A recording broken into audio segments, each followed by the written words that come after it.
Hello and welcome all to this amazing session. Students, today we will discuss the PYQs of JEE Main Chemistry of Periodicity chapter. ठीक है, I am Prajwal Singh. So without wasting your time, let us start now. ठीक है, video start करने से पहले एक advice है कि जब भी आपकी स्क्रीन पर क्वेश्चन आए तो आप वीडियो को पॉज करें, क्वेश्चन ट्राई करें खुद से, उसके बाद सॉल्यूशन देखें. ठीक है, तो इसी के साथ स्टार्ट करते हैं. Let us start question number 1. ठीक है, तो question number 1 says the set in which the compounds have different nature is. ठीक है, तो कंपाउंड्स के नेचर के बारे में बेसिकली ये क्वेश्चन पूछा हुआ है. नेचर इन द सेंस मतलब ऑक्साइड्स के नेचर के बारे में. ठीक है, नेचर एसिडिक हो सकता है, बेसिक हो सकता है या एम्फोटेरिक हो सकता है. तो आइडेंटिफाई करना है डिफरेंट नेचर कौन से ऑप्शन में शो हो रहा है. ठीक है, तो ऑप्शन नंबर फर्स्ट है बोरिक एसिड, BOH का whole thrice and H3PO3 that is phosphorus acid. ठीक, जैसे कि नाम में ही एसिड है तो ये क्लियरली है कि ये एसिडिक नेचर के हैं. ठीक है, ये एसिडिक नेचर के कैसे हैं, क्योंकि जब भी हम पीरियोडिक टेबल में along the periods left to right move करते हैं तो वहाँ पे एसिडिक नेचर जो है इंक्रीज़ होता है. ठीक है, तो इसलिए दोनों एसिडिक नेचर के हैं. सेकंड ऑप्शन देखते हैं BOH का होल थ्राइस एंड AlOH का होल थ्राइस. ठीक है, अब यहाँ पर बात आती है Al की. तो एल्यूमिनियम जो होता है, एल्यूमिनियम का जो ऑक्साइड होता है, हाइड्रोक्साइड होता है, ये एम्फोटेरिक नेचर का होता है. ठीक है, ये रिमेंबर करना पड़ेगा. एल्यूमिनियम का जो, जबकि ये मेटल है, metallic oxide generally basic in nature होते हैं, लेकिन एल्यूमिनियम जो है एम्फोटेरिक नेचर का होता है. ठीक है, तो ऑप्शन नंबर 2 जो है यही करेक्ट आंसर है, क्योंकि BOH का होल थ्राइस ये एसिडिक नेचर का है और ये एम्फोटेरिक नेचर का है और इसमें पूछा है हैव डिफरेंट नेचर. ठीक है, तो ये ऑप्शन करेक्ट है. उसके बाद ऑप्शन नंबर 3 है NaOH एंड COH का होल ट्वाइस. ठीक है, सोडा लाइम एंड COH का होल ट्वाइस. ठीक, तो ये भी बेसिक नेचर के होते हैं, क्योंकि ये एल्कली अर्थ मेटल है, इनके हाइड्रोक्साइड्स तो बेसिक नेचर के होते ही हैं. ठीक है, उसके बाद बेरिलियम हाइड्रोक्साइड, एल्यूमिनियम हाइड्रोक्साइड. ठीक है, ये भी बेरिलियम के भी जो कंपाउंड्स होते हैं वो ज़्यादातर एम्फोटेरिक नेचर के होते हैं, जैसे BeO हो गया, BOH का होल ट्वाइस. ठीक, उसके बाद ये सब एम्फोटेरिक नेचर शो करते हैं. ठीक है, और भी एलिमेंट्स हैं जिनके ऑक्साइड्स एम्फोटेरिक नेचर शो करते हैं, जैसे Sb, Zn, arsenic, Sn, Pb and aluminium. ठीक है, क्रोमियम में जैसे Cr2O3 हो गया, ये एम्फोटेरिक नेचर शो करता है. उसके बाद गैलियम Ga2O3, ये कंपाउंड भी जो है एम्फोटेरिक नेचर शो करता है. तो बेसिकली ये चीज़ें आप रिमेंबर रखें, क्वेश्चन लगभग इन्हीं से ज़्यादा पूछा जाता है. ठीक है, I think it is clear now. Let's see question number 2. The ionic radii of K+, Na+, Al+3 and Mg2+ are in the order. ठीक है, तो आयनिक रेडियाई इन सब स्पीसीज़ के ऑर्डर पूछा है. ठीक है, तो आयनिक रेडियाई के क्वेश्चन जब भी पूछे जाते हैं, आयनिक रेडियाई, तो इसमें जो है 95% केसेस में जो है वो आइसो इलेक्ट्रॉनिक स्पीसीज़ के बारे में पूछा होता है. ठीक है, यहाँ पर एक चीज़ ऑब्जर्व करेंगे आप कि Na+, Mg2+ and Al+3 these are isoelectronic species. ठीक है, कैसे? Na का जो एटॉमिक नंबर होता है वो होता है 11, Mg का 12 एंड Al का 13. ठीक है, इनमें नंबर ऑफ इलेक्ट्रॉन्स चेक करेंगे. एक चार्ज है पॉजिटिव और 11 एटॉमिक नंबर है, तो इस पर 10 इलेक्ट्रॉन. ठीक है, इस पर भी 10 इलेक्ट्रॉन, इस पे भी 10 इलेक्ट्रॉन. ठीक है, तो इस हिसाब से these are isoelectronic species. ठीक है, तो आइसो इलेक्ट्रॉनिक स्पीसीज़ के साइज का ऑर्डर लिखने का डायरेक्ट तरीका है, आइसो इलेक्ट्रॉनिक स्पीसीज़ के साइज का जो ऑर्डर लिखना है that is inversely proportional to the atomic number of that elements. ठीक, मतलब एटॉमिक नंबर जितना कम होगा किसी भी एलिमेंट का, आइसो इलेक्ट्रॉनिक स्पीसीज़ के अंदर साइज उसकी उतनी ज़्यादा होगी. ठीक है, कैसे?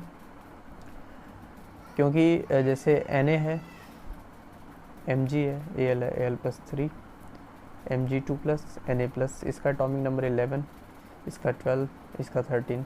तो साइज़ का ऑर्डर जो है, इसका एटॉमिक नंबर जितना कम उसकी साइज़ उतनी ज़्यादा है, 11, 12 और 13. ठीक है, कॉन्सेप्ट क्या है इसके पीछे? कॉन्सेप्ट बड़ा ही सिंपल है, क्योंकि इस पे जो Na पे नंबर ऑफ प्रोटॉन्स है 11 है, इस पे नंबर ऑफ प्रोटॉन्स 12 हैं, इस पे नंबर ऑफ प्रोटॉन्स 13 है, ठीक है। और नंबर ऑफ इलेक्ट्रॉन सब में सेम है, 10 10 10, ठीक है। ये प्रोटॉन, ये इलेक्ट्रॉन, ठीक है। अब यहाँ पर देखिए इस पे 13 प्रोटॉन है, 10 इलेक्ट्रॉन को अट्रैक्ट कर रहे हैं, ठीक है। तो साइज जो है ज़्यादा कॉन्टैक्ट करेंगे, ठीक। यहाँ पर Na के पास 11 प्रोटॉन 10 इलेक्ट्रॉन को अट्रैक्ट कर रहे हैं, तो उतना कॉन्ट्रैक्ट नहीं कर पाएंगे जितना कि एल्यूमिनियम करेगा, और फिर बीच में जो है Mg आएगा, ठीक है। इसके पीछे कॉन्सेप्ट ये है प्रोटॉन टू इलेक्ट्रॉन रेशियो, ठीक है। प्रोटॉन जितना ज़्यादा है, इलेक्ट्रॉन सब में सेम है, तो प्रोटॉन जिसमें ज़्यादा उसकी साइज़ उतनी छोटी हो जाएगी, तो यही कॉन्सेप्ट है। तो ये ट्रिक आपको बेसिकली याद रखना है कि आइसोइलेक्ट्रॉनिक स्पीसीज के साइज़ का ऑर्डर जो है डायरेक्टली एटॉमिक नंबर के इन्वर्सली प्रोपोर्शनल है, मतलब जिस एलिमेंट का एटॉमिक नंबर जितना कम उसकी साइज़ उतनी ज़्यादा, ठीक है। तो Na का सबसे ज़्यादा, फिर Mg का, फिर Al का। फिर ऑप्शंस में आप चेक करेंगे तो 3 ऑप्शंस में जो है ये ट्रेंड फॉलो हो रहा है। इसमें Na का सबसे कम दिया है, तो इसको डायरेक्टली आप नेगलेक्ट कर सकते हैं ऑप्शन को यहाँ पे, ठीक है। Na का ज़्यादा, फिर Mg का, Al का, ठीक है। ऑप्शन थर्ड में देखेंगे Na Mg Al, फिर Na Mg Al, ठीक है। तो ये 3 ऑप्शन से ये तीनों करेक्ट हो सकते हैं। इसमें जो है मेन प्रॉब्लम कर रहा है जो वो K+ है, ठीक है। तो K+ किस पोजीशन में आएगा साइज में, ये चेक कर सकते हैं, ठीक है। कैसे? फर्स्ट ए ग्रुप क्या होता है, hydrogen, lithium, potassium, rubidium, caesium, francium. जब ये रिस्पेक्टिव ग्रुप्स में आयंस के फॉर्म में होंगे Na+, K+, हमको पता है टॉप टू बॉटम जब हम ग्रुप में मूव करते हैं नीचे की तरफ तो नंबर ऑफ सेल्स इंक्रीज़ करते हैं, जिसकी वजह से जो है साइज जो है इंक्रीज़ करती है, जिसकी वजह से Na+ की साइज़ जो है वो छोटी होगी एज़ कम्पेयर टू K+, मतलब K+ की साइज़ बड़ी होगी एज़ कम्पेयर टू Na+। तो ऑप्शन में चेक कर सकते हैं कि K+ की साइज़ किस में Na+ से बड़ी दी गई है, तो ऑप्शन नंबर थर्ड है, that is correct answer. K+ की साइज़ बड़ी है Na+ से, फिर Mg की, फिर Al की, ठीक है। इस तरीके से आप आइसोइलेक्ट्रॉनिक के क्वेश्चन जो है आसानी से क्रैक कर सकते हैं, ठीक है। और ये बहुत ही इंपॉर्टेंट टॉपिक है, मतलब इससे जो है बहुत सारे क्वेश्चन पूछे जाते हैं। अभी आगे भी आप देखेंगे इससे बहुत क्वेश्चन आगे भी हैं, ठीक है। तो आइसोइलेक्ट्रॉनिक स्पीसीज जो है बहुत ही इंपॉर्टेंट टॉपिक है फॉर द JEE मेन, ठीक। तो इस तरीके क्वेश्चन जो है आप आइसोइलेक्ट्रॉनिक के कंफर्म करके जाएं, ठीक है। ये भी पर्टिकुलर JEE मेन का क्वेश्चन है, यहाँ पर मेंशन नहीं है। NTA जब से कंडक्ट कर रहा है, ये 2021 का ही क्वेश्चन है, ठीक। I hope this is clear now. Let's move to the question number next, ठीक। Let's move to the another question, question number third, ठीक। अब ये क्वेश्चन भी इनडायरेक्टली जो है आइसोइलेक्ट्रॉनिक से ही पूछा गया है। कैसे देखते हैं? The ionic radii of fluoride ion and oxide ion respectively are 1.33 angstrom and 1.4 angstrom, while the covalent radius of nitrogen is 0.74 angstrom. The correct statement for the ionic radius of nitride ion from the following is, ठीक है। अब यहाँ पर भी observe कीजिए एक चीज़ कि ये F- और O2-, F- और O2-, ठीक है। इसका एटॉमिक नंबर है 9, इसका है 8। इस पे नंबर ऑफ इलेक्ट्रॉन चेक कीजिए, तो इस पे भी 10 इलेक्ट्रॉन, 2 माइनस चार्ज है, 8 2 10, 9 1 10 इलेक्ट्रॉन, ठीक है। तो आइसोइलेक्ट्रॉनिक स्पीसीज है और इन्फॉर्मेशन किसके बारे में पूछ रहा है? N पे 3-, एटॉमिक नंबर 7 और इस पे नंबर ऑफ इलेक्ट्रॉन भी 10, तो ये हो गया ना आइसोइलेक्ट्रॉनिक स्पीसीज तीनों। और इसके साइज़ का ऑर्डर तो अभी बताया लिखना, ठीक है। तो अब लिख सकते हैं एटॉमिक नंबर के इन्वर्स प्रोपोर्शन में, ठीक। तो एटॉमिक नंबर सबसे कम किसका है? नाइट्रोजन का, दैट इज़ वाई N पे 3- की साइज़ सबसे बड़ी, फिर ऑक्साइड आयन का हो जाएगा, फिर उसके बाद फ्लोराइड आयन का हो जाएगा, ठीक। अब ये साइज का ऑर्डर हो गया। अब ऑप्शन से जस्टिफाई करते हैं, ऑप्शन देखते हैं। It is smaller than F- and nitrogen, ठीक है। जो N पे 3- है, it is smaller than F-, ये स्मॉलर है नहीं, ये तो सबसे बड़ा है, ठीक है। तो ये ऑप्शन ये कट हो गया। सेकंड ऑप्शन क्या है? It is bigger than F- and O2-, bigger than, ठीक है। हाँ, ये बड़ा है इन दोनों से, तो ये ऑप्शन बिल्कुल करेक्ट है, तो ऑप्शन 2 इज़ राइट, ठीक। ऑप्शन थर्ड भी चेक करते हैं। It is bigger than F- and nitrogen but smaller than O2-, ये गलत कर दिया इधर, ठीक। तो ये ऑप्शन गलत हो जाएगा। फोर्थ ऑप्शन है it is smaller than O2- and F-, गलत। बट बिगर देन नाइट्रोजन नहीं, क्योंकि नाइट्रोजन पे जब 3- आता है, नाइट्रोजन से बिगर तो होगा, बट ये पहला स्टेटमेंट जो यहाँ पर लिखा है फर्स्ट हाफ, ये रॉन्ग है, ठीक है। इस वजह से ये ऑप्शन जो है इनकरेक्ट हो जाएगा। तो I think it is clear, ठीक है। तो आइसोइलेक्ट्रॉनिक के फिर मतलब अगेन एक क्वेश्चन जो कि इजी क्वेश्चन था, ठीक है। I think it is clear. Let's move to the question number 4.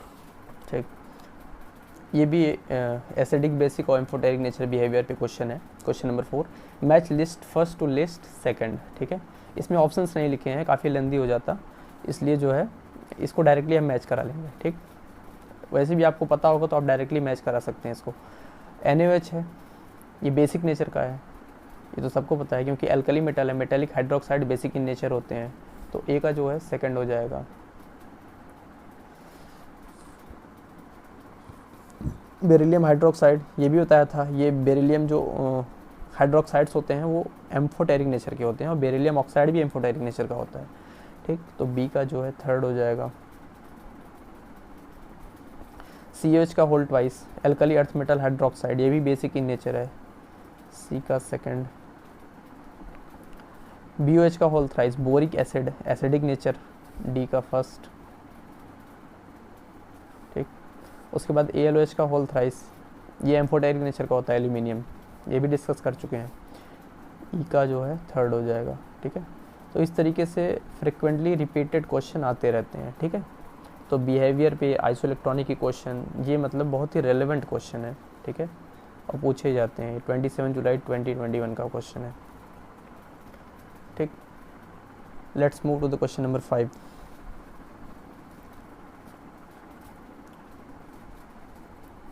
The correct order of first ionization enthalpy.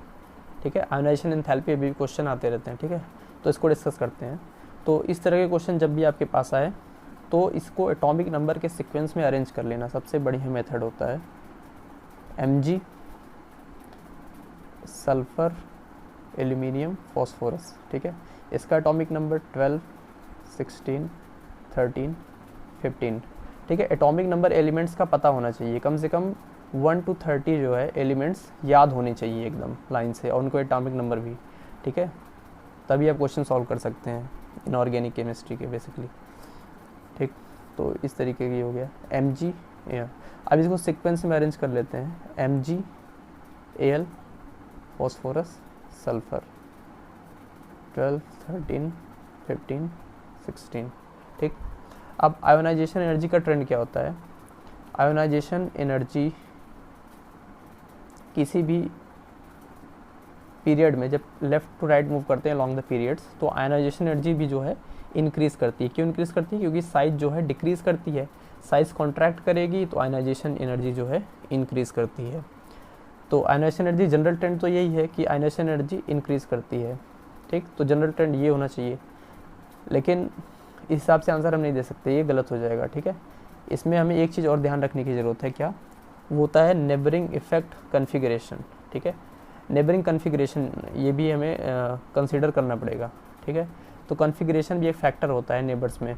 जैसे नेबर्स का मतलब 12, 13, 13, 14, 15, 16 पे लगा सकते हैं. ऐसा नहीं 12 और 15 पे नेबरिंग कन्फिगरेशन इफेक्ट लगा रहे हैं. ठीक है, तो इसका कन्फिगरेशन देखते हैं. थर्ड पीरियड से बिलोंग करता है, तो इसके कन्फिगरेशन में आउटर मोस्ट में क्या आएगा? 3s2 आएगा. ठीक है, उसके बाद एल्यूमिनियम में कितना आएगा? 3p1 बढ़ जाएगा. ठीक, इसका 3p3 हो जाएगा. ठीक, इसका 3p4 हो जाएगा. ठीक, अब ट्रेंड क्या बोलता है? जनरल ट्रेंड कि इधर जाने पर आयोनाइजेशन एनर्जी बढ़ती है, तो इस हिसाब से एल्यूमिनियम की ज़्यादा होनी चाहिए देन Mg से. ठीक है, लेकिन यहाँ पर Mg की ज़्यादा हो जाती है बिकॉज ऑफ पेनिट्रेशन इफेक्ट. ठीक है, s ऑर्बिटल का जो पेनिट्रेशन इफेक्ट होता है वो बहुत ज़्यादा होता है. That is why ionization energy of Mg is greater than aluminium. ठीक है, तो Al का कम हो जाएगा, Mg का ज़्यादा हो जाएगा यहाँ पर.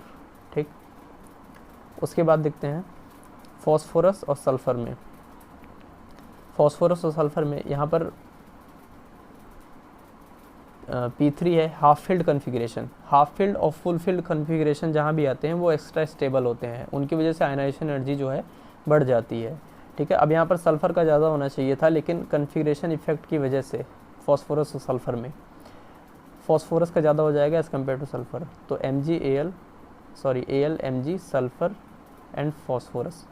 ठीक है, इस हिसाब से ऑप्शन नंबर 3 इज़ करेक्ट. ठीक है, Al, Mg, सल्फ़र, फॉस्फोरस. ठीक, ये करेक्ट आंसर हो जाएगा. ठीक है, जो इलेक्ट्रॉनिक कन्फिगरेशन का इफेक्ट है ये ध्यान दीजिएगा, ये हमेशा नेबर्स पे लगाना है. 12, 13, 15, 16, 13, 14 पे लगा सकते हैं. ठीक है, ऐसा नहीं कि 12 और 15 पे कंपेयर कर रहे हैं. कन्फिग्रेशन इफेक्ट, ये हमेशा नेबरिंग इफेक्ट होता है, ठीक है। तो I think it is clear, ठीक है। Let's move to the question number 6.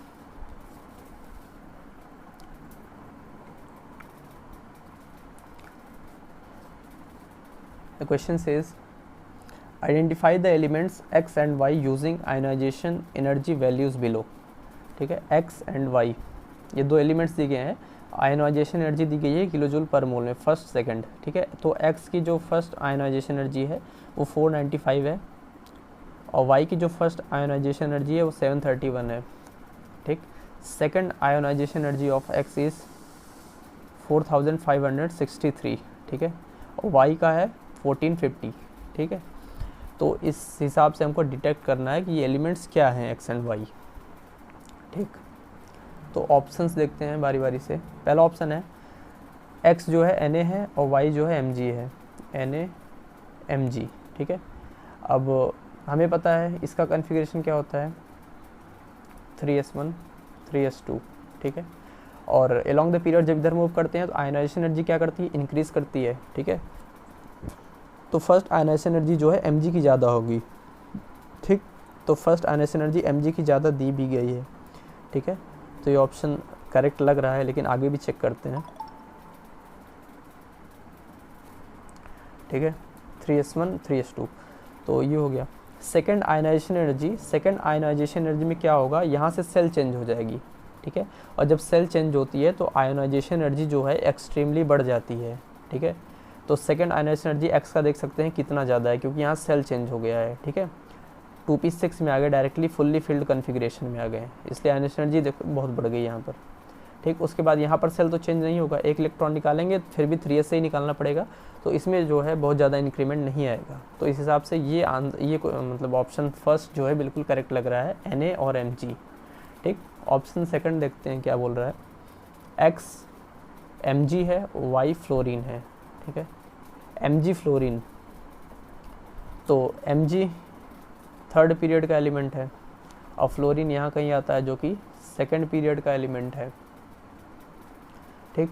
तो फ्लोरीन जो है एक नॉन मेटल है, ठीक। Mg जो है मेटल है, मेटल से इलेक्ट्रॉन आयनाइज करना आसान है as compare to the fluorine non metal, ठीक है।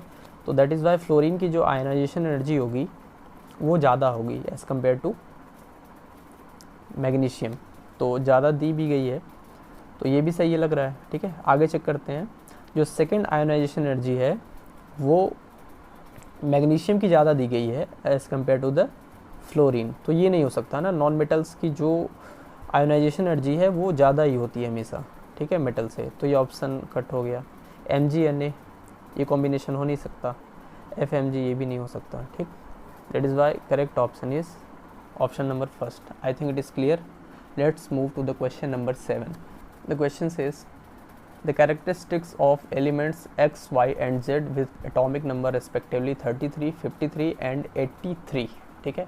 अब इस क्वेश्चन को करने के लिए आपको पीरियोडिक टेबल का आइडिया होना चाहिए, ठीक है। पीरियोडिक टेबल में एटॉमिक नंबर्स का आइडिया होना चाहिए, मतलब कौन से एलिमेंट की लोकेशन क्या है, किस ब्लॉक में मतलब ये एटॉमिक नंबर लाई कर सकते हैं, ये थोड़ा सा आपको पता होना चाहिए, तभी क्वेश्चन को आप सॉल्व कर सकते हैं, ठीक है।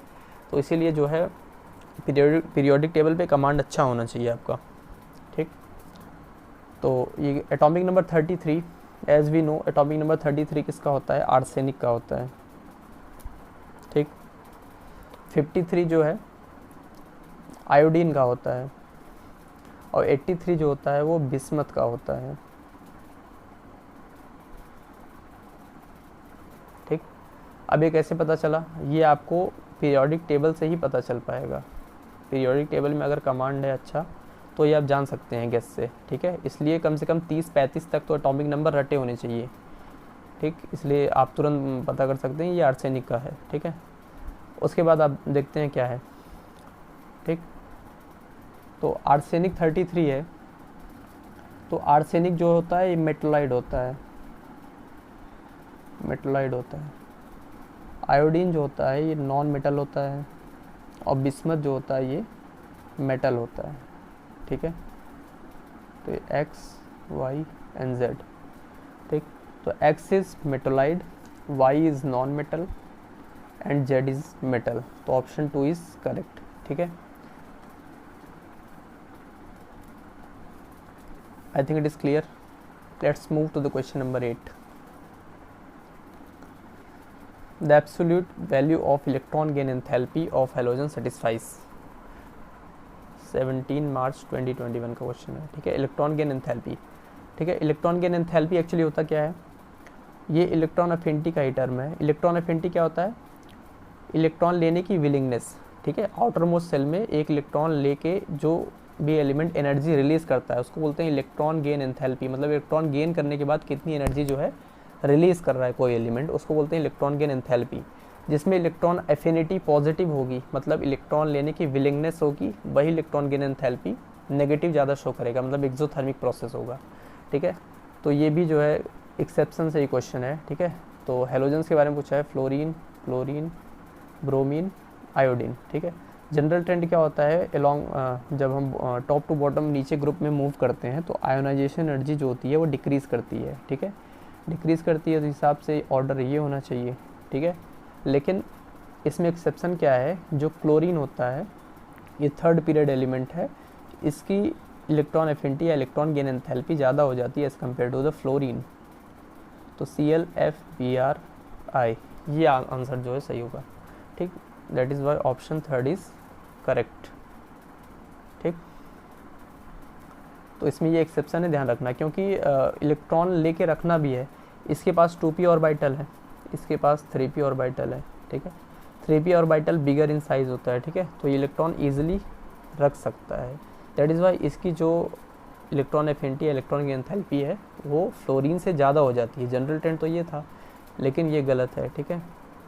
ये हो जाता है, ये चेंज हो जाता है यहाँ पर, ठीक. I think it is clear. Let's move to the question number 9. Question number 9 क्या है, which of the following compound can not act as a Lewis base.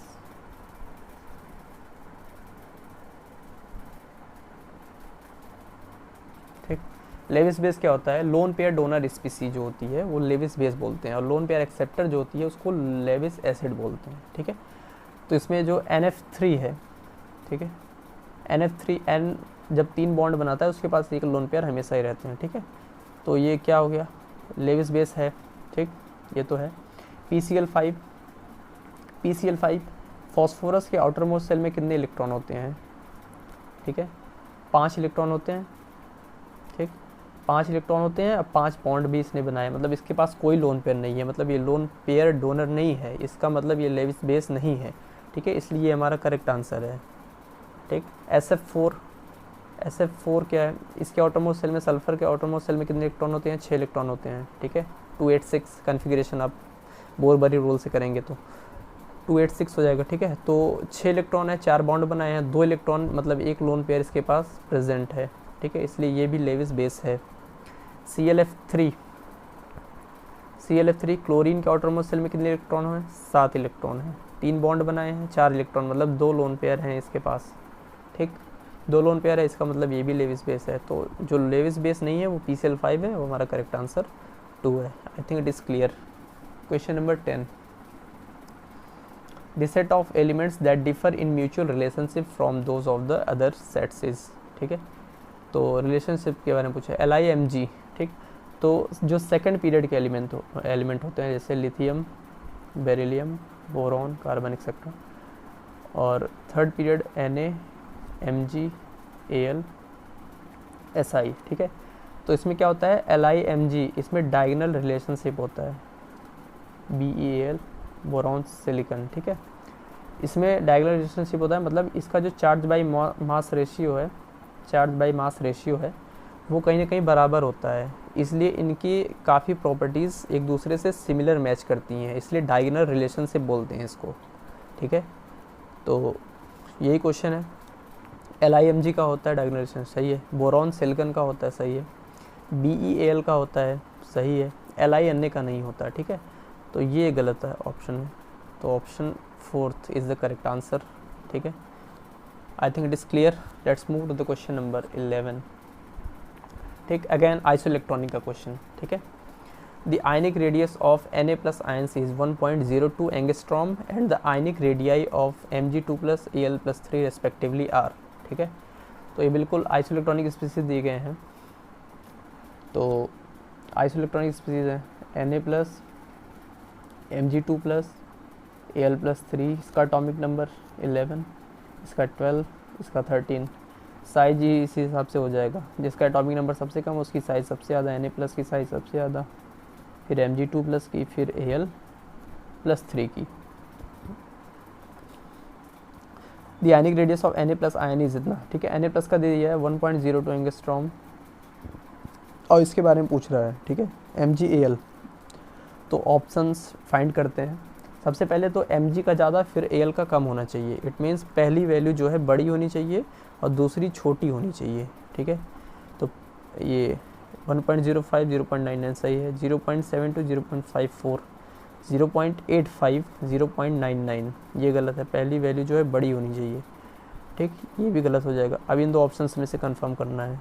अब यहाँ पर Na का जब 1.02 एंगस्ट्रॉम है तो Mg का जो है इससे ज़्यादा नहीं हो सकता, इससे कम ही होगा। That is why option 2 is correct, option 1 is wrong, ठीक। तो ऑप्शन 2 इज़ करेक्ट, तो option 2 is the correct answer. हम थोड़ा सा आपको ओवरव्यू दे देते हैं, ठीक है। ये सीरीज़ जो पर्टिकुलर हम लॉन्च कर रहे हैं, ये JEE Main PYQs of chemistry 2019 to 2021 series, ठीक है। NTA जब से कंडक्ट कर रहा है एग्ज़ाम, उसमें केमिस्ट्री के 2019 से 2021 तक के जितने भी क्वेश्चन पूछे गए हैं, मतलब हर एक चैप्टर के केमिस्ट्री के अंदर सब डिस्कस करेंगे इस सीरीज़ के अंदर, ठीक है। इस वीडियो पे अच्छा रिस्पांस रहा तो, ठीक है। तो मेक श्योर अगर आपको ये वीडियो थोड़ी भी अच्छी लगी हो, थोड़ी भी इन्फॉर्मेटिव लगी हो, तो इसको प्लीज़ लाइक करें, ठीक है। इसको शेयर करें अपने फ्रेंड्स के साथ ज़्यादा से ज़्यादा, ठीक है। और सब्सक्राइब करें हमारे चैनल को और नोटिफिकेशन बेल आइकन को प्रेस कर दें, ताकि फ्यूचर में जब भी मैं इस तरह के वीडियोस अपलोड करूं तो उसकी नोटिफिकेशन आपको मिलती रहे, ठीक है। तो इसी के साथ चलते हैं। All the very best.